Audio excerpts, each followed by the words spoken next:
দুর্ভোগের যেন আর কোনো শেষ নেই। বন্দরনগরী চট্টগ্রামের ইপিজেড ব্যারিস্টার কলেজ একেবারে কমিশনার গলি থেকে শুরু করে চট্টগ্রামের ইপিজেড মোড় পর্যন্ত পুরো রাস্তাটি যেন খানাখন্দনে ভরা হয়ে উঠেছে, জনজীবন অতিষ্ঠ।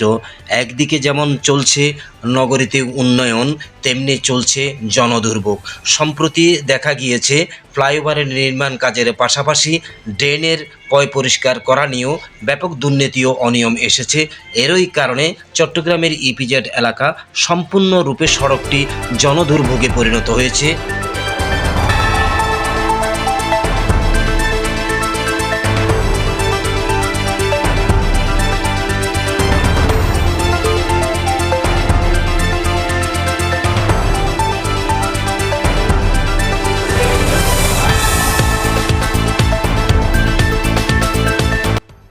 কথাই বলে কে শুনে কার কথা, সড়ক তো নয় যেন এক মৃত্যুপুরী।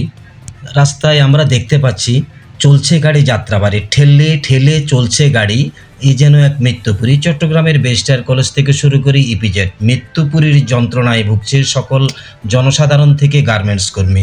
সুপ্রিয় দর্শক, আপনারা দেখতে পাচ্ছেন যারা এই রাস্তায় নিত্যদিনের যাত্রী, বিশেষ করে গার্মেন্টস শ্রমিকরা হয় এই বিড়ম্বনার শিকার।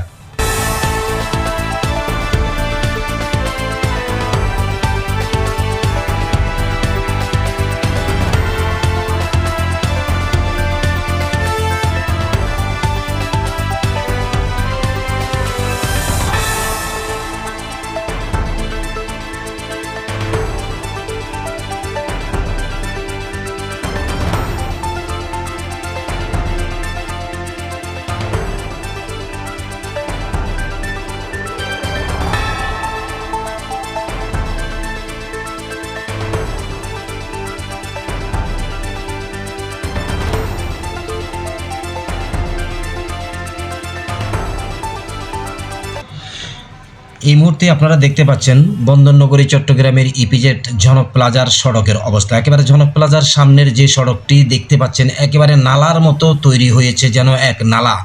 আসলে এটি নালা নয়, তবে এটি একটি চট্টগ্রামের সড়ক, এমএ-আজিজ সড়ক, যে সড়কটি প্রতিদিন নিত্য নতুন দুর্ঘটনার শিকার হন গার্মেন্টস শ্রমিকরা। এই গার্মেন্টস শ্রমিকরা জোর দাবি জানিয়েছেন দ্রুত সময়ে সড়কটি মেরামত করে জনসমক্ষে যেন চলাচল উপযোগী করে দেয়া হয়। জোর দাবি জানিয়েছেন চট্টগ্রাম নগর পিতা ডাক্তার সাদাত হোসেন সসিক মেয়রের কাছে।